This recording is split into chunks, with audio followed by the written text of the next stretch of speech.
영상을 올리면 조회수가 한 자리예요. 구독자가 늘 생각이 없어요. 반응이 없어서 의욕이 자꾸 떨어져요. 유튜브를 하다 보면 이런 순간은 꼭 한 번 옵니다. 저도 처음에 매일 조회수, 구독자 수를 확인하면서 내가 뭘 잘못하고 있나? 하는 생각을 정말 많이 했어요. 그런데 어느 날 깨달았습니다. 문제는 열심히 안 해서가 아니라 잘못된 방식으로 반복하고 있었기 때문이더라고요. 저는 육아휴직을 하고 나서 경력이 끊기는 것 같고 다시 일할 때 예전처럼 할 수 있을까? 하는 막막함이 자꾸 생기더라고요. 그러다 보니까 자연스럽게 내 상황에서 지금 할 수 있는 게 뭘까? 이 질문을 계속 하게 됐고 아무래도 회사에서 2년 동안 영상을 만들었던 경험이 있으니까 이걸 좀 살려보면 어떨까? 하는 마음으로 유튜브를 시작하게 됐습니다. 그리고 유튜브를 하면서 느낀 게 처음 편집을 시작하는 분들이 가장 힘들어하는 건 잘 만드는 것 자체보다 한 편을 완성한 뒤에 그 흐름을 꾸준히 이어가는 거더라고요. 한 번은 어떻게든 만들지만 그걸 반복하는 게 정말 쉽지 않거든요. 그래서 초보자도 한 편을 완성하고 그걸 꾸준히 이어갈 수 있으려면 어떤 구조와 방법이 필요할까? 이 고민을 깊게 하다 보니까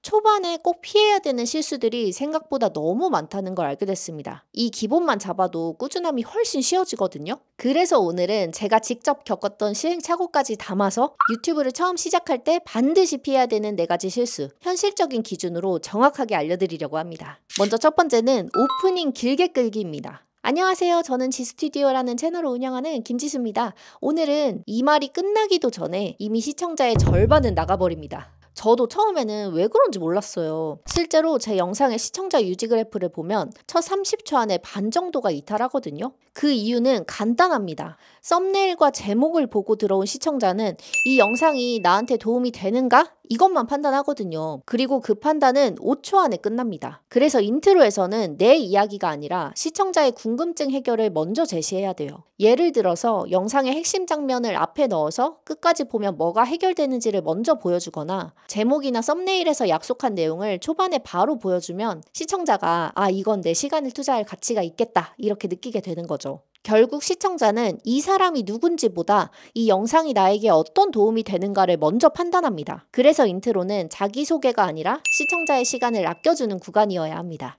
두 번째는 편집 퀄리티에 집착하기. 처음에 유튜브를 시작하고 영상을 만들다 보면 누구나 좀 더 잘 만들어야 되는 거 아닌가?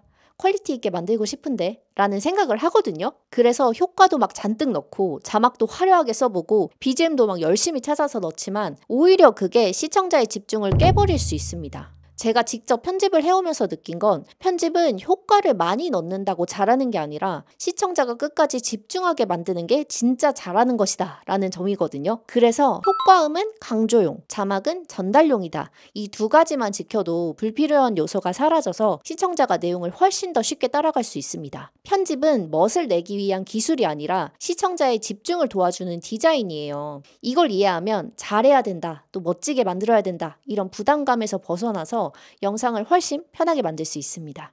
세 번째는 반응만을 노리는 콘텐츠 만들기입니다. 유튜브를 하다 보면 어느 순간 썸네일을 자극적으로 만들거나 유행하는 주제만 따라 만드는 이런 반응을 위한 콘텐츠에 치우칠 때가 있어요. 이런 방식은 초반에 조회수가 잘 나올 수는 있지만 계속 반복되면 채널의 방향을 잃기 쉽습니다. 내가 왜 이 채널을 시작했지? 누구에게 도움이 되고 싶었지? 이런 가장 중요한 출발점이 흐려지게 되거든요. 그리고 이런 콘텐츠는 조회수는 잘 나온다고 해도 구독자로 이어지기는 쉽지 않아요. 시청자는 이 영상이 진심인지 숫자만 노리는 건지를 생각보다 정확하게 느낍니다. 여러분도 그러지 않으세요? 그래서 주제가 막막할 때는 이 영상은 어떤 사람의 어떤 문제를 해결해 줄까? 이 문장을 먼저 적어보고 시작을 해보세요. 이렇게만 해도 콘텐츠의 방향이 좀 또렷해지고 결국에는 내가 정말 도와주고 싶은 사람들에게 더 많이 닿게 됩니다. 화려함보다 중요한 건 진정성이에요. 시청자가 끝까지 보고 결국 구독 버튼을 누르는 이유는 이 영상이 나에게 정말 도움이 됐다라는 경험이거든요.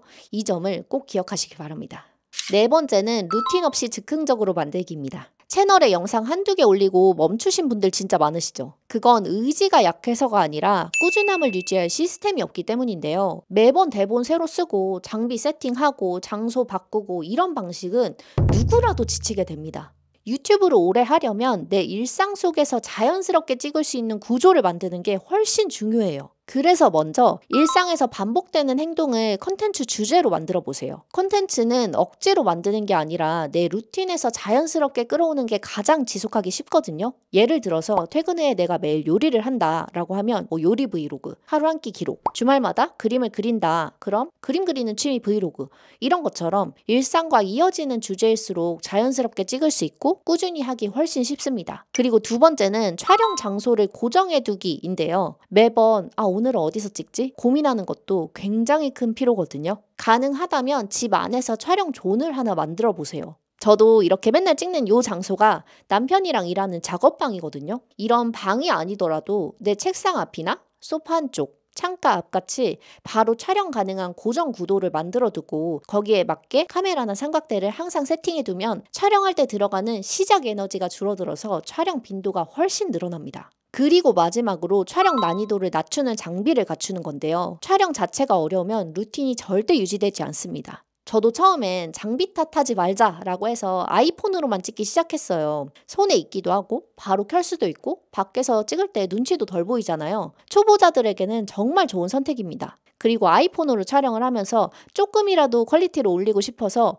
요 어플도 써봤거든요. 이 앱도 정말 추천을 드리는 게 초점, 노출, 화이트 밸런스를 수동으로 정밀하게 조절할 수가 있고 색 보정에 유리한 로그 촬영도 가능해서 나름 전문가 감성으로 촬영을 해볼 수 있었습니다. 그만큼 내가 할 수 있는 선에서는 최대한 좋은 화면을 만들어 보고 싶다는 마음이 컸어요. 그런데 시간이 지나면서 좀 더 좋은 화질로 찍고 싶어서 후면 카메라로 찍고 싶은데 화면을 확인하려면 이렇게 왔다 갔다 해야 되고 흔들림이 있어서 편집할 때 보정해야 되고 혼자 촬영할 때 구도 맞추는 게 너무 힘든 거예요. 이런 불편함이 반복되다 보니까 또 촬영을 미루게 되더라고요. 그래서 자연스럽게 카메라를 사용해보면 좀 해결되는 부분이 있지 않을까? 라는 생각을 하면서 관심이 조금씩 카메라 쪽으로 넘어가기 시작했습니다. 마침 그 시기에 남편이 캐논 G7X 마크 3를 선물을 해줬어요. 이게 브이로그용으로 유명한 모델이라 이제는 좀 편해지겠구나 하는 기대가 컸습니다. 실제로 사용을 해보니까 핸드폰에서 불편했던 부분들이 꽤 많이 해결이 됐어요. 가장 좋았던 점은 예쁘게 나옵니다.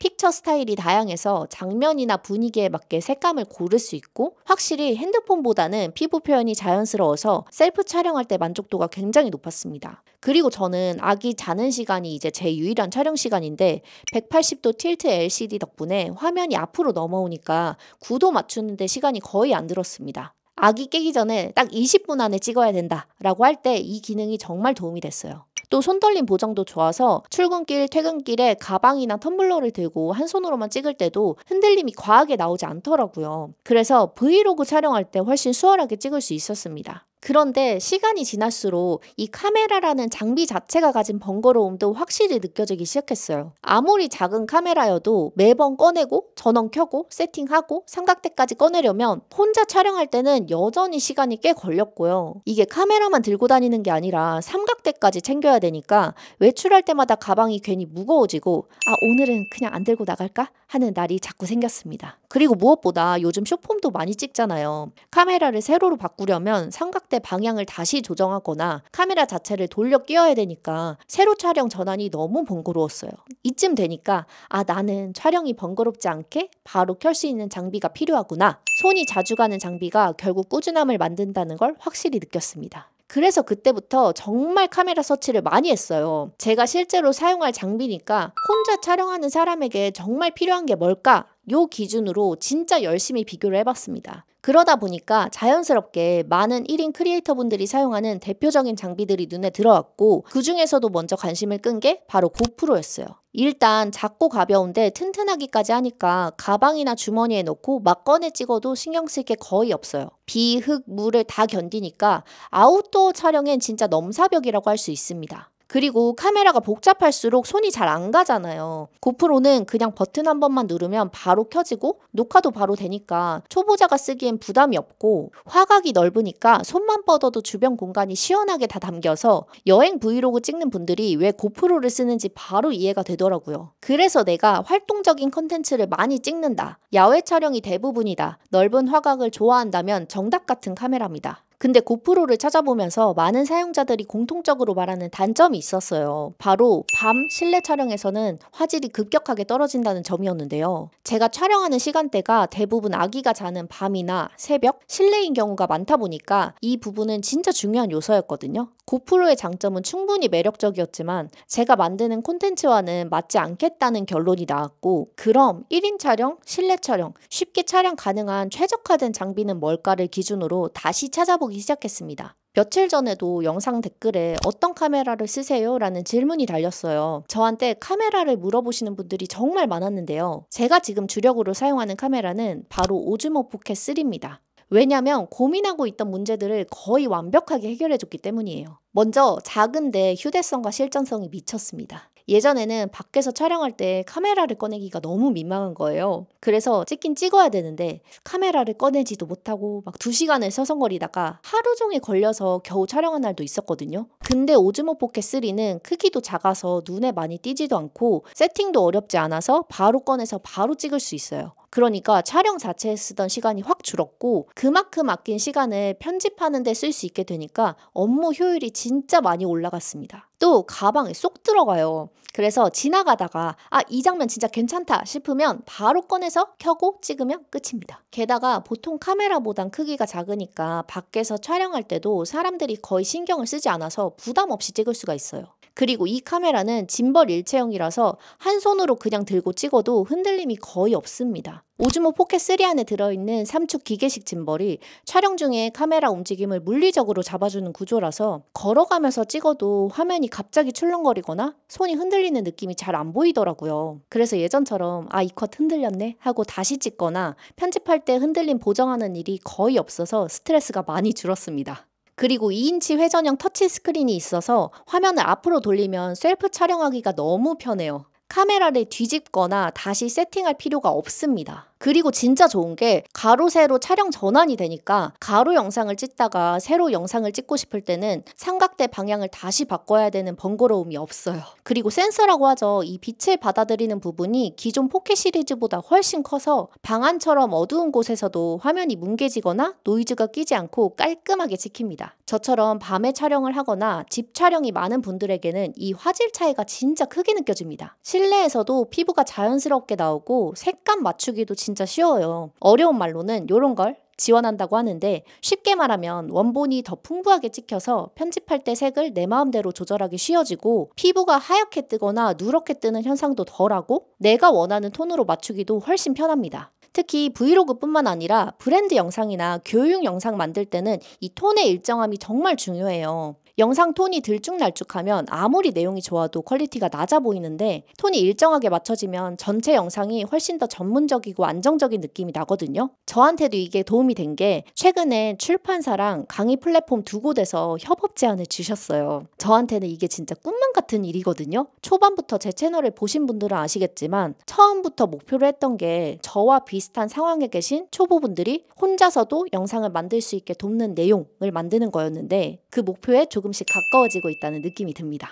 물론 이게 다 카메라 덕분이다 라고 단정할 순 없지만, 이 오즈모가 만들어진 예쁘고 일정한 화면 톤이 저의 전문성과 신뢰도를 높여준 건 확실하다고 생각을 합니다. 쉽게 말해서 브이로그부터 정보성 영상까지 하나의 카메라로 전부 해결되기 때문에 지금은 어떤 촬영을 하든 이 카메라만 주로 쓰고 있어요. 근데 솔직히 말하면 쉽게 확 구입하기에는 좀 비싼 건 맞아요. 하지만 앞에서 말씀드린 불편함들이 한 번에 해결이 되니까 저는 이건 진짜 투자한 만큼 확실한 값을 하는 카메라구나 라는 확신이 생겼습니다. 결국 촬영 세팅 시간도 줄어들고 재촬영 스트레스도 없어지고 꾸준히 찍을 수 있는 루틴까지 만들어져서 시간을 아껴주고 촬영을 지속하게 만들어주는 장비가 되었어요. 여러분들도 혼자 촬영하시거나 쉽게 켜고 바로 찍을 수 있는 카메라를 찾고 계신다면 오즈모 포켓 3를 정말 추천드립니다. 제가 바로 구매할 수 있는 링크와 실제 사용을 하면서 가장 도움이 됐던 추천 세팅 영상도 고정 댓글에 남겨뒀으니까요. 꼭 한번 확인해 보세요. 저는 유튜브를 할 때 가장 큰 실수는 완벽을 쫓는 것이 아니라 지속할 수 없는 방식으로 하는 것이라고 생각을 해요. 영상은 잘 만드는 것보다 계속 만들 수 있는 구조가 훨씬 더 중요합니다. 조회수가 바로 안 나와도 괜찮아요. 결국 끝까지 남는 건 완성도보다 지속성, 그리고 그 안에 담긴 진심이더라고요. 저도 예전에는 매번 완벽하게 만들어야 돼 라는 압박을 느꼈는데 지금은 이 영상이 결과물이라기보다는 제가 성장해가는 과정이라는 생각이 들어요. 오늘 완벽하지 않아도 오늘 찍었기 때문에 내일 더 나아질 수 있잖아요. 그래서 꼭 말씀드리고 싶은 건 오늘은 잘 찍는 날이 아니라 멈추지 않는 날이면 됩니다. 그래서 오늘의 결론은 유튜브를 오래 하려면 꾸준히 찍을 수 있는 루틴을 찾고 그 루틴을 도와주는 환경과 도구를 갖추는 게 중요하다입니다. 영상을 꾸준히 찍는 루틴을 만들고 싶으신 분들 혹은 나도 이제 진짜 시작해보자 하시는 분들께 도움이 되는 영상들을 앞으로도 꾸준히 올릴 예정이니까요. 구독해주시면 더 많은 팁과 실전 내용들 빠르게 받아보실 수 있습니다. 저는 다음 영상에서 더 유익한 내용으로 찾아올게요. 다음 영상에서 봬요. 감사합니다.